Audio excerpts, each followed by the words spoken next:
ನಮಸ್ಕಾರ ಸ್ನೇಹಿತರೆ. 2026 ವರ್ಷದ ಎರಡನೆಯ ಮತ್ತು ಕೊನೆಯ ಚಂದ್ರಗ್ರಹಣವು ಆಗಸ್ಟ್ 28 ಭಯಂಕರ ಹುಣ್ಣಿಮೆಯ ದಿನ ಗೋಚರಿಸಲಿದೆ. ಈ ಚಂದ್ರಗ್ರಹಣದ ಪ್ರಭಾವದಿಂದ 6 ರಾಶಿಗಳ ಜನರ ಜೀವನವೇ ಬದಲಾಗಲಿದೆ. ಹೌದು, ಅಷ್ಟೊಂದು ಶಕ್ತಿಶಾಲಿ ಚಂದ್ರಗ್ರಹಣವು ರಕ್ಷಾಬಂಧನದ ದಿನದಂದು ಗೋಚರಿಸಲಿದ್ದು, ಈ ದಿನ ಕೆಲವು ನಿಯಮಗಳನ್ನು ಅನುಸರಿಸಿದರೆ ಆ ಗ್ರಹಣದ ನೇರ ಶುಭ ಫಲ ಈ 6 ರಾಶಿಗಳ ಜನರ ಜೀವನದ ಮೇಲೆ ಬೀಳಲಿದೆ. ಹೌದು, ಹಿಂದೂ ಪಂಚಾಂಗಗಳ ಪ್ರಕಾರ ಗ್ರಹಣಗಳಿಗೆ ಬಹಳ ವಿಶೇಷ ಮತ್ತು ವಿಭಿನ್ನ ರೀತಿಯಲ್ಲಿ ಆಚರಣೆಗಳನ್ನು ಮಾಡಲಾಗುತ್ತೆ. ಇದು ಬಹಳ ಹಿಂದಿನ ಕಾಲದಿಂದಲೂ ಕೂಡ ನಡೆದು ಬಂದಂತಹ ಪದ್ಧತಿ. ಅದೇ ರೀತಿ ವರ್ಷದ ಎರಡನೆಯ ಮತ್ತು ಕೊನೆಯ ಚಂದ್ರಗ್ರಹಣವು ಇದೇ ಆಗಸ್ಟ್ 28 ಹುಣ್ಣಿಮೆಯ ದಿನದಂದು ಈ ಸಮಯಕ್ಕೆ ಗೋಚರಿಸಲಿದೆ. ಈ ಗ್ರಹಣ ಗೋಚರಿಸುವಂತಹ ಸಮಯದಲ್ಲಿ ವಿಶೇಷವಾಗಿ ಗರ್ಭಿಣಿಯರು ಮತ್ತು ಚಿಕ್ಕ ಮಕ್ಕಳು, ಹಿರಿಯರು ಕೆಲವು ನಿಯಮಗಳನ್ನು ಅನುಸರಿಸುವುದು ಉತ್ತಮ. ಇಲ್ಲದಿದ್ದರೆ ಈ ಗ್ರಹಣದ ಕೆಟ್ಟ ಪರಿಣಾಮ ನಿಮ್ಮ ಮೇಲೆ ಬೀಳಲಿದೆ. ಬನ್ನಿ, ಈ ಚಂದ್ರಗ್ರಹಣದ ಕುರಿತು ಕಂಪ್ಲೀಟ್ ಮಾಹಿತಿಯನ್ನು ಈ ವಿಡಿಯೋದಲ್ಲಿ ತಿಳಿಸಿಕೊಟ್ಟಿದ್ದೇವೆ. ನೀವು ಕೂಡ ಗ್ರಹಣ ಮತ್ತು ದೇವರನ್ನ ನಂಬುವವರಾಗಿದ್ದರೆ ತಪ್ಪದೆ ಈ ವಿಡಿಯೋವನ್ನು ಈಗಲೇ ಲೈಕ್ ಮಾಡಿ ಹಾಗೂ ಕೊನೆವರೆಗೂ ನೋಡಿ. ಈ ವರ್ಷದ ಎರಡನೇ ಮತ್ತು ಕೊನೆಯ ಚಂದ್ರಗ್ರಹಣ ಆಗಸ್ಟ್ 28ರಂದು ಸಂಭವಿಸಲಿದೆ. ವಿಶೇಷವೆಂದರೆ ಅಂದೇ ರಕ್ಷಾಬಂಧನ ಕೂಡ ಇದೆ.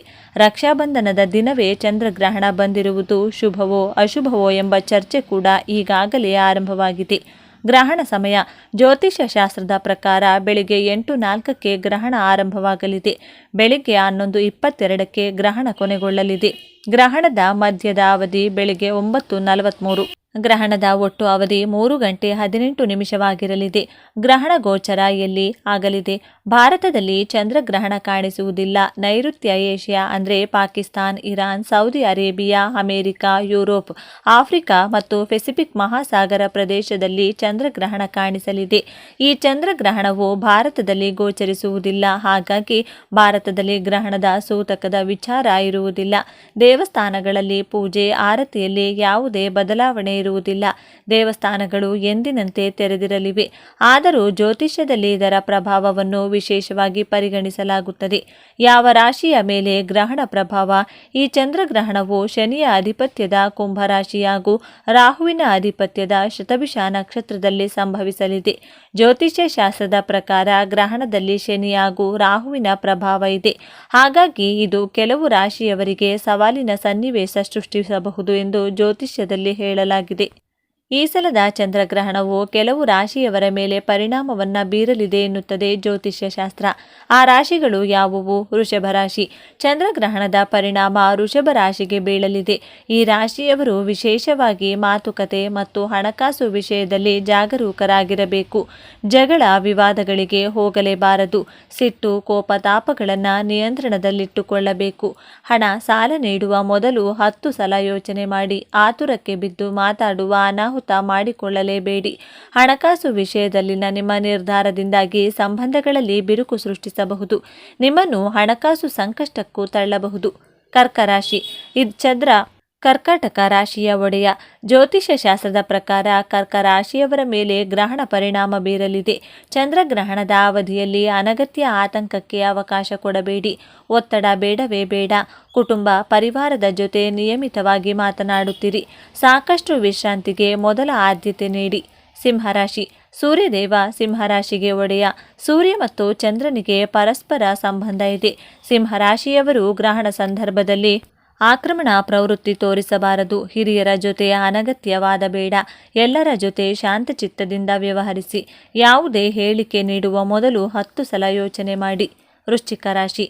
ಜ್ಯೋತಿಷ್ಯ ಶಾಸ್ತ್ರದ ಪ್ರಕಾರ ವೃಶ್ಚಿಕ ರಾಶಿಯು ದುರ್ಬಲ ಚಂದ್ರನೊಂದಿಗೆ ಸಂಬಂಧವನ್ನು ಹೊಂದಿದೆ. ಹಾಗಾಗಿ ಗ್ರಹಣ ಸಂದರ್ಭದಲ್ಲಿ ವೃಶ್ಚಿಕ ರಾಶಿಯವರು ವಿಶೇಷ ಎಚ್ಚರಿಕೆ ವಹಿಸಬೇಕು.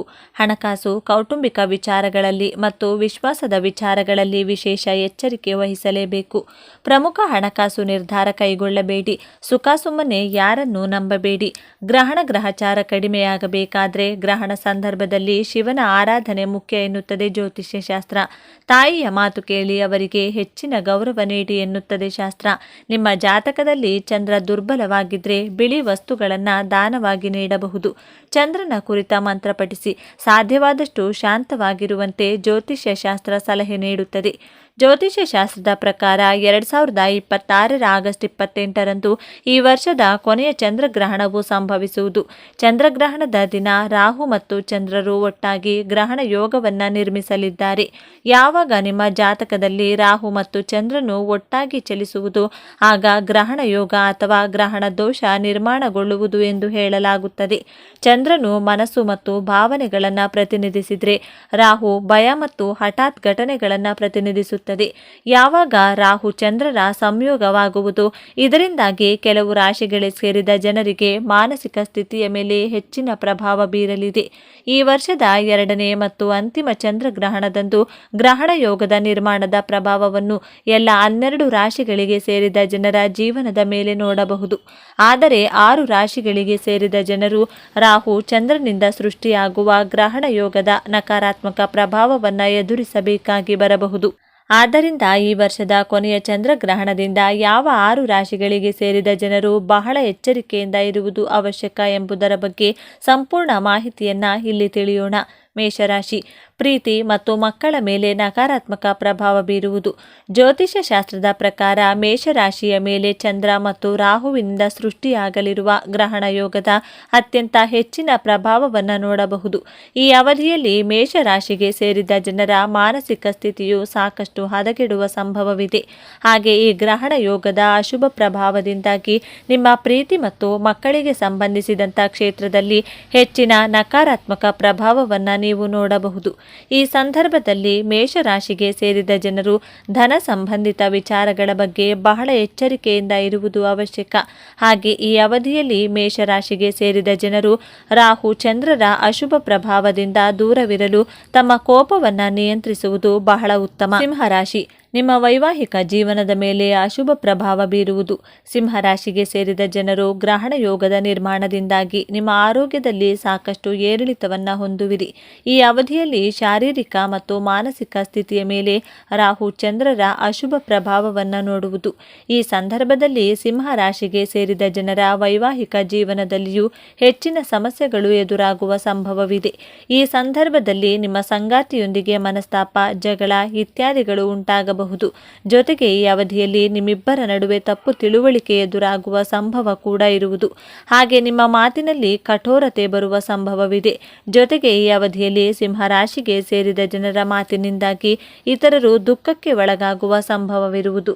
ಹಾಗೆ ಈ ಅವಧಿಯಲ್ಲಿ ಧನ ಸಂಪತ್ತಿಗೆ ಸಂಬಂಧಿಸಿದಂಥ ಸ್ಥಿತಿಯ ಮೇಲೆ ಗ್ರಹಣ ಯೋಗದ ಅಶುಭ ಪ್ರಭಾವವನ್ನು ನೀವು ನೋಡಬಹುದು. ಕನ್ಯಾ ರಾಶಿ. ಪಾಲುದಾರಿಕೆಯಿಂದ ಸಮಸ್ಯೆ ಎದುರಾಗಬಹುದು. ಕನ್ಯಾ ರಾಶಿಗೆ ಸೇರಿದ ಜನರಿಗೆ ರಾಹು ಚಂದ್ರರಿಂದ ಸೃಷ್ಟಿಯಾಗುವ ಗ್ರಹಣ ಯೋಗದ ಈ ಸಂದರ್ಭದಲ್ಲಿ ಪಾಲುದಾರಿಕೆಗೆ ಸಂಬಂಧಿಸಿದಂತೆ ಹಠಾತ್ ಸಾಕಷ್ಟು ಸಮಸ್ಯೆಗಳು ಎದುರಾಗುವ ಸಂಭವವಿದೆ. ಈ ಅವಧಿಯಲ್ಲಿ ಯಾವುದಾದರೂ ಹೊಸ ಕೆಲಸ ಅಥವಾ ವ್ಯಾಪಾರವನ್ನು ಈ ಅವಧಿಯಲ್ಲಿ ನೀವು ಆರಂಭಿಸದೇ ಇರುವುದು ಉತ್ತಮ.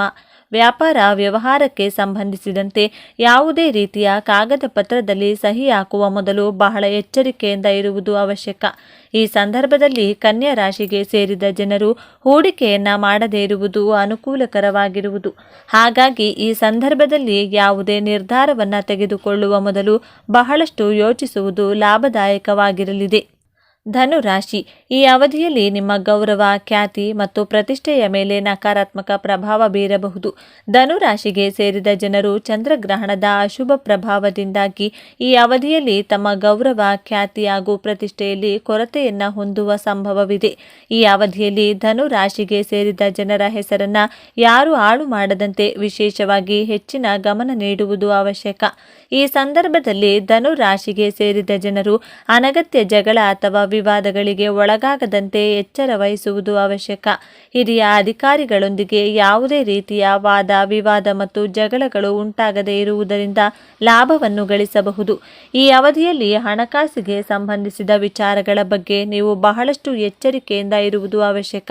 ಹಾಗೆ ಯಾವುದೇ ಮುಖ್ಯ ನಿರ್ಧಾರಗಳನ್ನು ಈ ಅವಧಿಯಲ್ಲಿ ತೆಗೆದುಕೊಳ್ಳದೇ ಇರುವುದು ಒಳ್ಳೆಯದು. ಕುಂಭರಾಶಿ ಶಾರೀರಿಕ ಸಮಸ್ಯೆಗಳು ಎದುರಾಗುವ ಸಂಭವವಿದೆ. ಕುಂಭರಾಶಿಗೆ ಸೇರಿದ ಜನರು ರಾಹು ಚಂದ್ರರ ಅಶುಭ ಪ್ರಭಾವದಿಂದಾಗಿ ಈ ಸಂದರ್ಭದಲ್ಲಿ ಶಾರೀರಿಕ ಸಮಸ್ಯೆಗಳನ್ನು ಎದುರಿಸುವರು. ಈ ಅವಧಿಯಲ್ಲಿ ನಿಮ್ಮ ವೈವಾಹಿಕ ಜೀವನದಲ್ಲಿ ಸಾಕಷ್ಟು ಏರಿಳಿತ ಉಂಟಾಗುವ ಸಂಭವವಿದೆ. ಹಾಗೆ ಈ ಅವಧಿಯಲ್ಲಿ ಕುಂಭರಾಶಿಗೆ ಸೇರಿದ ಜನರು ತಮ್ಮ ಸಂಗಾತಿಯ ಭಾವನೆಗಳನ್ನು ನಿರ್ಲಕ್ಷಿಸದೇ ಇರುವುದು ಉತ್ತಮ ಮತ್ತು ಅವರ ಭಾವನೆಗಳ ಬಗ್ಗೆ ಹೆಚ್ಚಿನ ಗಮನ ನೀಡುವುದು ಉತ್ತಮ. ಈ ಸಂದರ್ಭದಲ್ಲಿ ಕುಂಭರಾಶಿಗೆ ಸೇರಿದ ಜನರು ದೂರ ಪ್ರಯಾಣವನ್ನು ಕೈಗೊಳ್ಳದೇ ಇರುವುದು ಬಹಳ ಒಳ್ಳೆಯದು. ಹಣಕಾಸಿಗೆ ಸಂಬಂಧಿಸಿದಂತೆ ಹೆಚ್ಚಿನ ನಷ್ಟವನ್ನು ತಡೆಹಿಡಿಯಬಹುದಾಗಿದೆ. ಈ ಸಂದರ್ಭದಲ್ಲಿ ಕುಂಭರಾಶಿಗೆ ಸೇರಿದ ಜನರಿಗೆ ತಲೆನೋವು, ಕಣ್ಣು ನೋವು ಅಥವಾ ಬೆನ್ನು ನೋವಿನ ಸಮಸ್ಯೆ ಎದುರಾಗುವ ಸಂಭವವಿದೆ. ಹಾಗಾಗಿ ಹೆಚ್ಚಿನ ಕಾಳಜಿ ವಹಿಸಿ. ಮಕರ ರಾಶಿ ಧನಸಂಪತ್ತಿಗೆ ಸಂಬಂಧಿಸಿದ ವಿಚಾರಗಳ ಬಗ್ಗೆ ಎಚ್ಚರದಿಂದಿರಿ.